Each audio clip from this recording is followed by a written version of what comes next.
J'ai une question à vous poser. Vous êtes-vous déjà demandé pourquoi Dieu n'était pas d'accord avec la construction de la tour de Babel? La parole de Dieu va éclaircir ce point pour nous aujourd'hui même à l'émission À travers la Bible.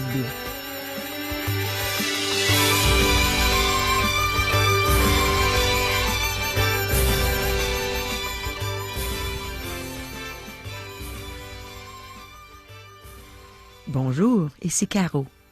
Bien des gens comparent des événements qui se produisent aujourd'hui avec celui de la tour de Babel. Les prochaines questions à ce sujet sont-elles les tiennes? Y a-t-il des points de ralliement dans le monde d'aujourd'hui qui ressemblent à la tour de Babel? Est-ce que l'homme est aussi rebelle envers Dieu qu'il l'était au jour de la tour de Babel? Pourquoi Dieu a-t-il fait cesser le projet de construction de cette tour? Depuis le jour où Dieu a confondu le langage des hommes sur la terre, y a-t-il un moment où il a contourné la barrière des langues pour annoncer une bonne nouvelle à l'humanité? Et maintenant, dans un tout autre sujet, quelle est la chose principale qui a fait d'Abraham un si grand homme? On va entendre ce que le pasteur Régent Joly va nous enseigner concernant toutes ces questions dans quelques instants. Mais premièrement, prions. Ô Seigneur, on ne veut pas ouvrir ta parole sans que toi tu sois là, que ce soit toi qui nous enseignes. Alors viens nous enseigner, mon Dieu. Enseigne-nous ce que tu as désiré nous enseigner au moment où tu as inspiré tes Écritures aux prophètes. Amen. À toi, Régent. Merci, Caro. Mes amis, à la dernière émission, nous n'avons eu le temps que de nous rendre au 3e verset du chapitre 11 de la Genèse. Aujourd'hui, nous allons reprendre l'étude à partir du verset 4. Nous l'avons lu à la dernière émission, mais je veux commencer à ce verset aujourd'hui. Nous allons poursuivre notre étude de la tour de Babel, construite par les hommes. Elle fut construite avec des briques et de la vase, pas avec des pierres et du ciment, car il n'y en avait pas dans la vallée. Lisons ensemble le verset 4 de Genèse chapitre 11. Ils dirent encore, « Allons, bâtissons-nous une ville et une tour dont le sommet touche au ciel, et faisons-nous un nom, afin que nous ne soyons pas dispersés sur la face de toute la terre. » Notez que l'accent est sur le « nous ». Bâtissons-nous, faisons-nous. Les hommes désirent s'élever. Il semble que ce fut Nimrod qui était le chef de file de cette rébellion contre Dieu. Il a construit la ville ainsi que la tour de Babel. Il voulait un endroit duquel il établirait un empire mondial qui s'opposerait à Dieu et sur lequel il régnerait. Afin de réaliser ses projets ambitieux et voir l'accomplissement de ses rêves, il avait besoin de 2 choses essentielles. Il lui fallait un centre qui servirait de plaque tournante à ses entreprises. Il lui fallait une sorte de quartier général, une capitale, une place de rassemblement, une place vers laquelle tous pourraient se tourner. C'est pour cela qu'il a construit la ville et la tour de Babel. C'était afin de pouvoir mener à terme son projet d'empire mondial.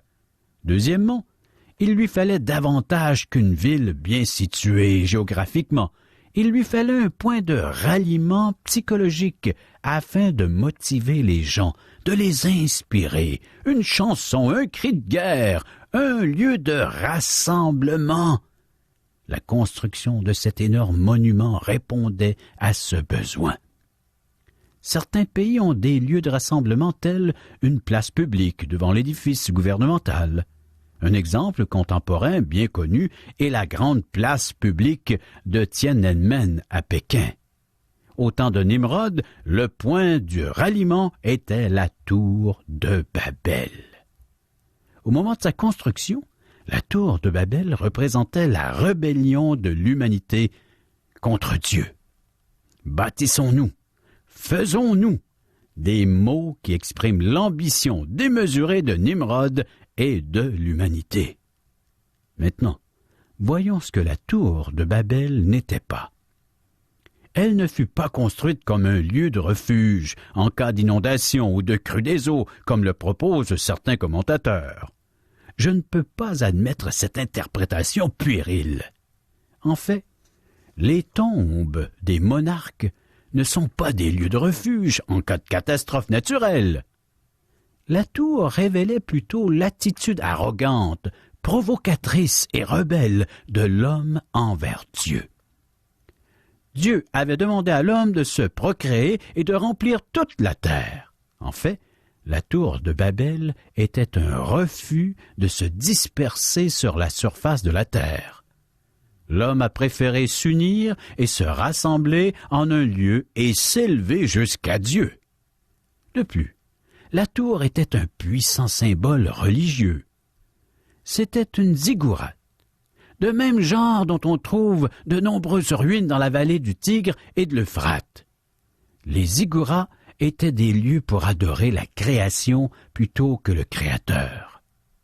Certaines étaient rondes, d'autres carrées, mais toutes avaient des passerelles pour se rendre au sommet. Et c'est là que la population adorait le soleil, la lune et les étoiles. Du sommet, la population voyait bien les astres, donc elle savait qu'il n'y aurait pas de déluge. Les gens pensaient probablement que Dieu avait été trop sévère en jugeant le monde avec un déluge. Maintenant, observons la réaction de Dieu à la construction de la tour. Les versets 5 et 6 de Genèse 11. L'Éternel descendit pour voir la ville et la tour que bâtissaient les fils des hommes. Et l'Éternel dit, « Voici, ils forment un seul peuple et ont tous une même langue, et c'est là ce qu'ils ont entrepris. Maintenant, rien ne les empêcherait de faire tout ce qu'ils auraient projeté. » Nous avons ici une constatation très sérieuse. À ce moment-là, il n'y avait pas de barrière linguistique puisque tous parlaient la même langue. Les peuples pouvaient se rassembler et mettre en commun leurs connaissances et leurs ressources. Maintenant, rien ne les empêcherait de faire tout ce qu'ils auraient projeté. Nous découvrons que le déluge n'a pas amélioré l'humanité. L'homme a toujours sa nature déchue, il est entièrement dépravé. Dieu ne peut pas passer outre à cette rébellion contre lui. Donc, il va construire des barrières protectrices, il va ériger des murs entre les peuples. Cela était nécessaire, parce que l'homme est habile et compétent. Il a marché sur la Lune, il a construit des avions énormes, comme le Concorde. Ce texte fut rédigé sur une petite merveille informatique et, grâce au progrès dans le domaine médical, l'espérance de vie a augmenté. L'homme est une créature très compétente. Vous rendez-vous compte de ce que l'humanité, qui parlait une seule langue, aurait pu faire en s'unissant pour se rebeller contre Dieu? Observez ce que Dieu fit. Les versets suivants, les versets 7 à 9. Allons, descendons, et là confondons leur langage, afin qu'ils n'entendent plus la langue les uns des autres. Et l'Éternel les dispersa loin de là, sur la face de toute la terre. Ils cessèrent de bâtir la ville. C'est pourquoi on l'appela du nom de Babel, car c'est là que l'Éternel confondit le langage de toute la terre. Et c'est de là que l'Éternel les dispersa sur la face de toute la terre. Maintenant l'homme est dispersé sur la face de la terre. Les hommes étaient unis dans la rébellion contre Dieu. Maintenant, ils ne se comprennent plus entre eux. Une barrière linguistique est beaucoup plus élevée que le mur de Chine. Elle est plus efficace qu'un mur de Berlin. Une barrière linguistique sépare vraiment les peuples, et c'est plus efficace qu'une frontière ou un océan. Nombreux sont ceux qui pensent que les langues se sont développées graduellement. Mais Dieu affirme qu'il confondit le langage à ce moment-là, pendant la construction de la tour de Babel.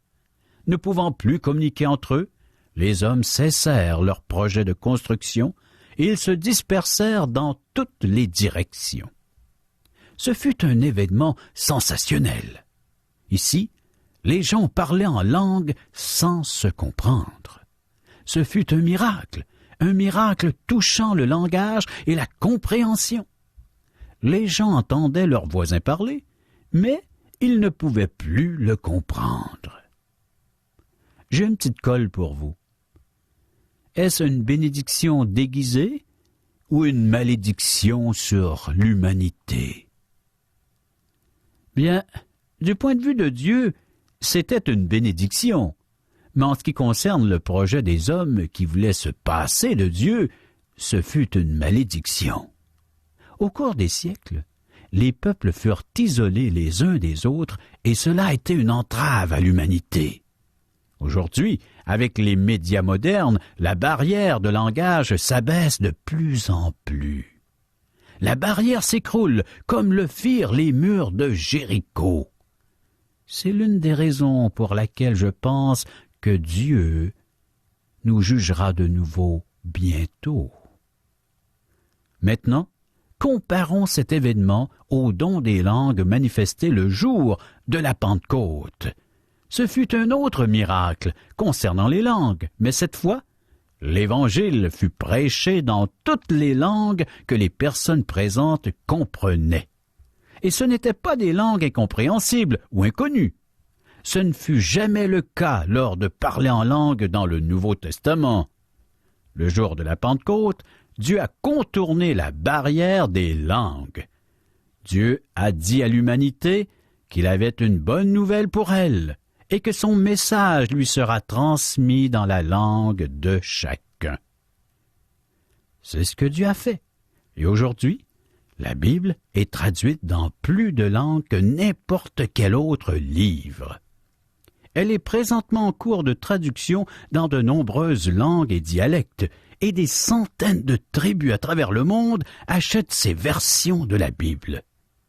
L'Évangile s'adresse à toute l'humanité. Et le parler en langue du jour de la Pentecôte annonçait au monde que Dieu surmonterait la barrière créée lors de la construction de la tour de Babel.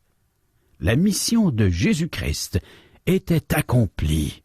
Une personne peut être sauvée par la foi.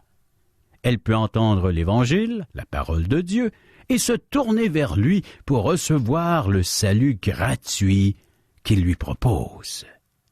Qui que tu sois, quelle que soit ta langue, le message de l'Évangile s'adresse à toi. L'Évangile t'est destiné, ainsi qu'à toute l'humanité.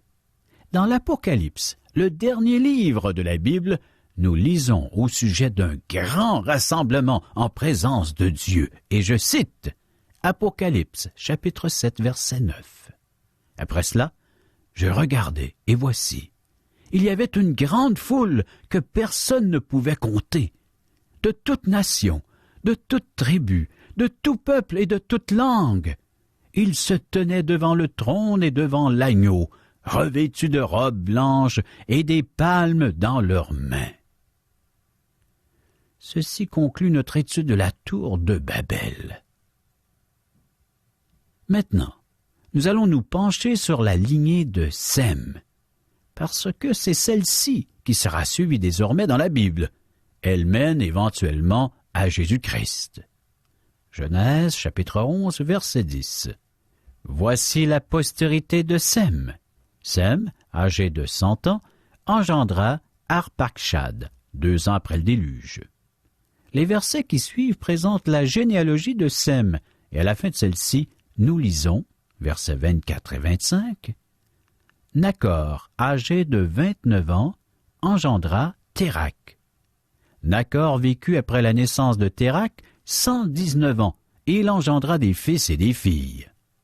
Pourquoi nous intéressons-nous à suivre la lignée de Sem, en passant par la branche de Térak? Lisons le verset suivant, le 26e. Térak, âgé de 70 ans, engendra Abram, Nachor et Haran. Maintenant, nous allons suivre la lignée d'Abram, mieux connu sous le nom que Dieu lui a donné, Abraham. Nous suivrons la lignée de Sem à travers toute la Bible. La parole de Dieu la suit jusqu'à la croix de Christ. Jusqu'ici, Dieu nous a donné des renseignements préliminaires. Dieu a prouvé à l'homme qu'il est pécheur. Nous avons vu que Caïn n'était pas disposé à admettre qu'il était un pécheur. En lui, nous avons vu un homme orgueilleux qui refusait de s'humilier comme son frère Abel. Nous avons vu que, juste avant le déluge, toute chair était corrompue sur la terre. Les pensées des hommes se portaient uniquement vers le mal et la violence. Les gens n'admettaient pas qu'ils avaient besoin de Dieu. Ils n'entendaient pas ses appels. Ils refusaient de venir à Dieu. Ils étaient morts dans leurs péchés. Dieu les a appelés au moyen de la prédication de Noé. Mais ils refusèrent de se repentir, préférant vivre dans le péché.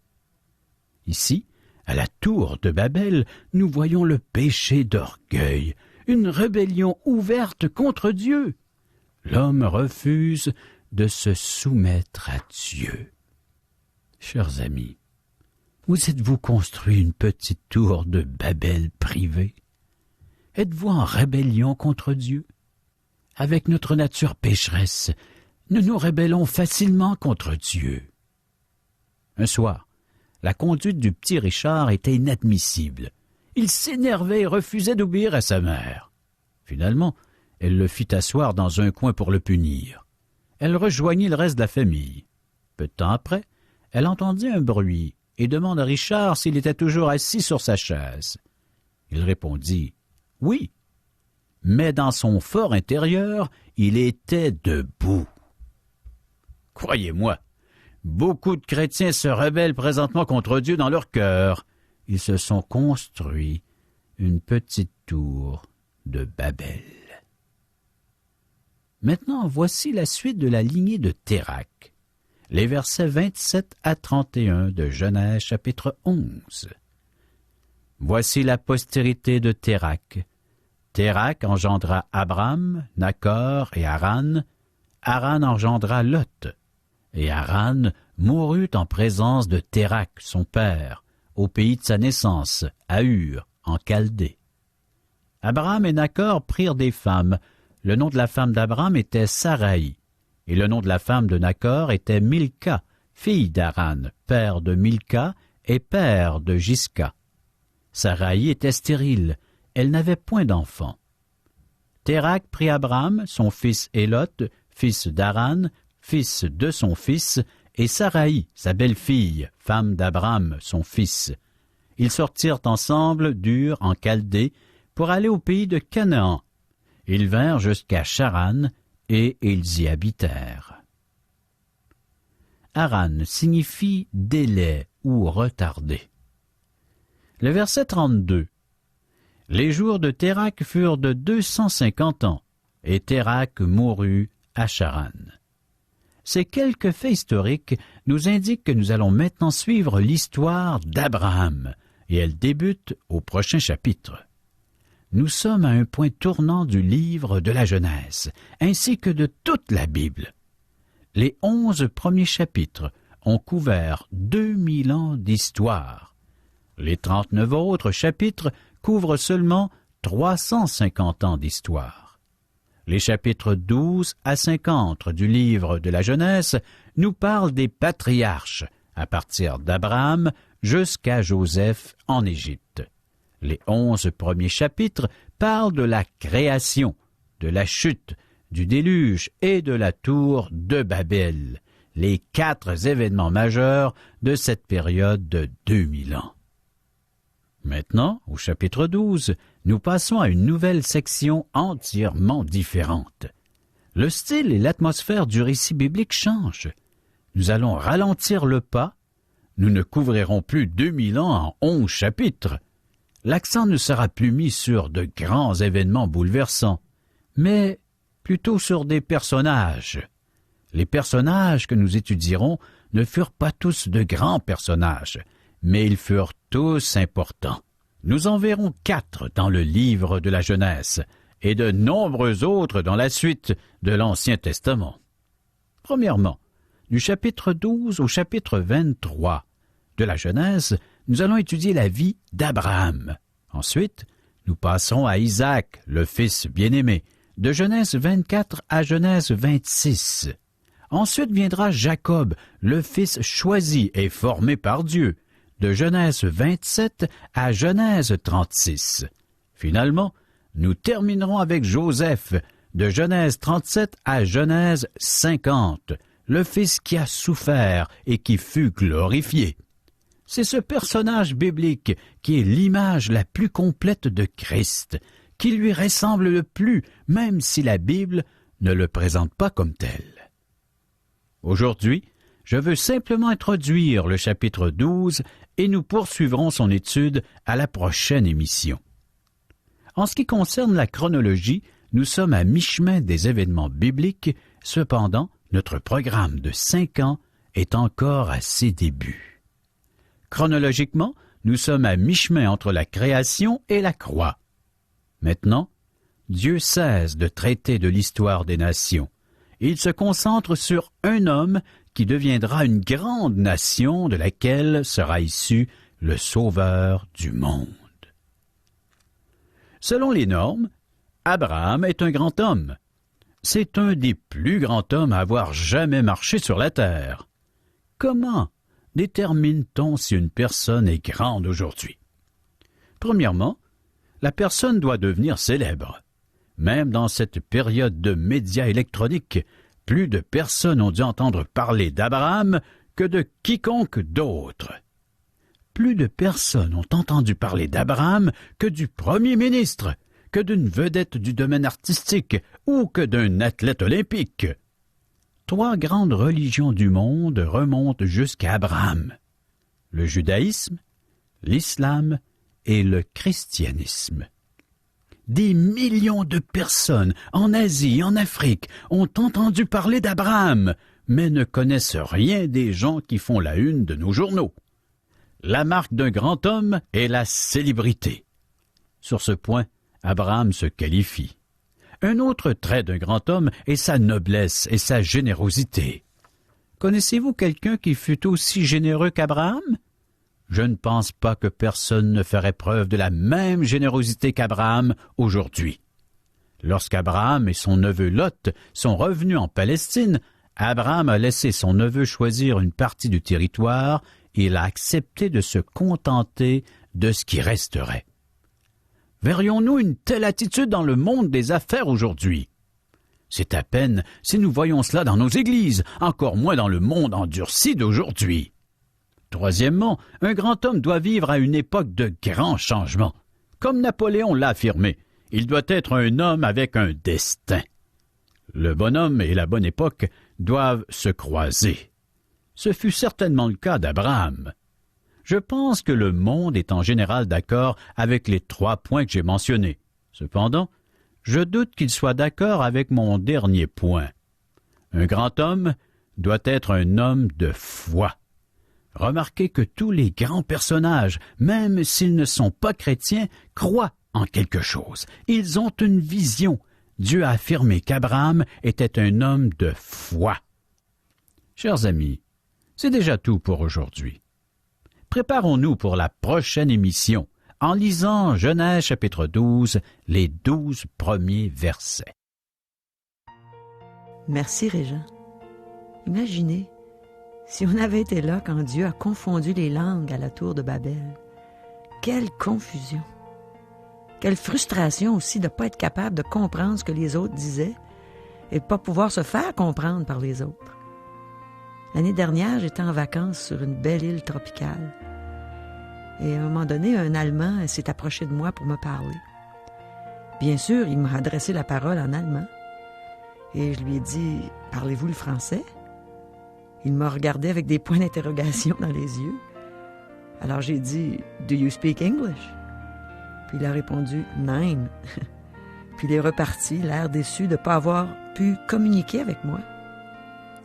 Mais là, j'imagine le même scénario, mais avec une personne que je connaîtrais, puis qui viendrait soudainement vers moi en m'adressant la parole dans une langue qu'il n'a jamais parlé auparavant, que je n'ai jamais apprise. Wow! Je serais pas juste déçue, là, je serais confuse. Ce serait encore pire si je voulais annoncer la bonne nouvelle à cette personne. Si je voulais lui dire ce que Jésus a fait pour elle. Si je voulais lui parler de l'amour de Dieu. Mais Dieu, dans son amour, il permettra pas ça. Dieu veut se faire comprendre dans toutes les langues aujourd'hui. Même s'il y a plein de langues, je ne sais pas combien, plein de langues, de dialectes, Dieu, dans son amour, veut se faire connaître au cœur de l'homme. Et il vient, puis il se fait connaître dans notre langue, tout simplement. Oui, il s'est fait connaître à moi en français. J'ai le plaisir de pouvoir le faire connaître à d'autres en français et en anglais.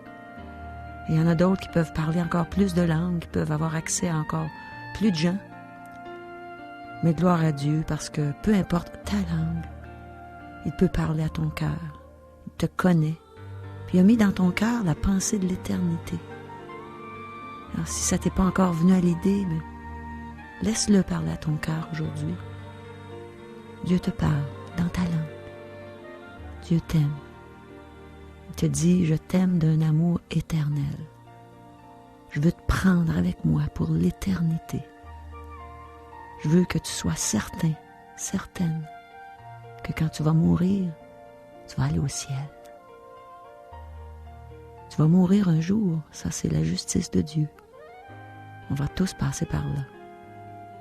Mais c'est important avant de partir, d'être sûr où on s'en va. Puis Dieu, dans son amour, il veut qu'on soit sûr où on s'en va. Il nous prépare une place. Jésus, quand il a quitté la terre, il a dit, je m'en vais vous préparer une place. Puis toutes les places sont belles et bonnes dans le royaume de Dieu. Alors, laisse-le te convaincre de venir à lui. Laisse-le entrer dans ta vie aujourd'hui. Repens-toi. Reconnais-toi pécheur. C'est peut-être difficile de dire « je me reconnais pécheur ». C'est un mot qu'on n'aime peut-être pas utiliser aujourd'hui. Mais c'est les réalités. Dieu ne change pas. Ce qu'il appelait péché autrefois, il appelle ça encore péché aujourd'hui. Repens-toi. Crois à la bonne nouvelle que Jésus est venu, qu'il a donné sa vie pour toi. Et écoute sa voix dire « je frappe. Ouvre la porte de ton cœur, laisse-moi entrer. Deviens un enfant de Dieu. Je te parle dans ta langue pour que tu comprennes combien je t'aime. » C'est Dieu qui te dit ça présentement. À travers ma petite bouche, Dieu te dit « je t'aime » d'un amour éternel. Viens passer l'éternité avec Dieu. Dieu est jamais décevant. Dieu t'aime. Vous avez des commentaires?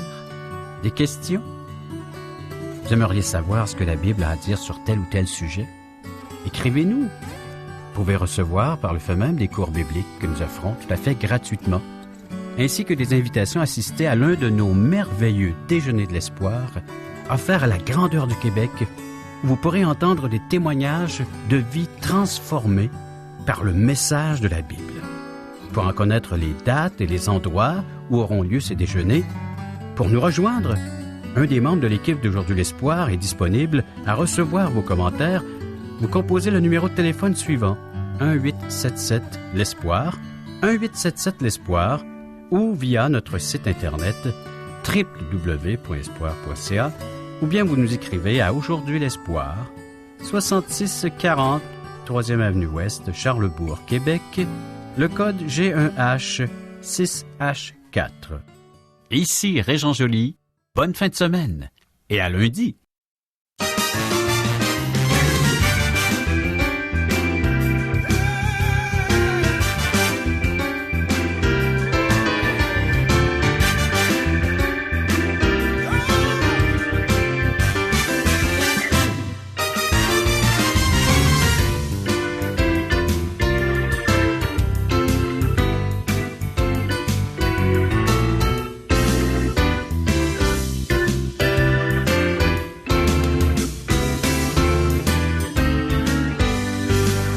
Cette émission vous a été présentée par Radio Espoir.